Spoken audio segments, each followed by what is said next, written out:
сүйікті немерелерім, бүгін сіздерге қазақ ертегілерінің ішінен түлкі мен жолбарысты оқып беремін. Сендер түлкіні, жолбарысты көрдіңдер ма?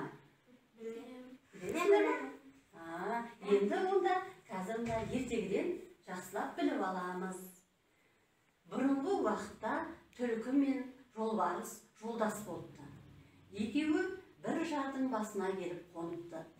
Жолбарыс айтыпты: мен мына жардан құлап кетермін, сен түлкі менен төмен жат депті. Сөйтіп түлкі жолбарыстың аяқ жағына жатыпты. Жолбарыс ұйықтап қалғанда түлкі жолбарыстың үстіңгі жағына шығып жатып: әй, жолбарыс, мені басып кеттің, арырақ жат депті. Жолбарыс жылжи бере жардан құлап кетіпті. Құлап барып өліп қалыпты. Енді мына қазақ ертегілерінің ішінде бұдан да басқа көп ертегілер бар.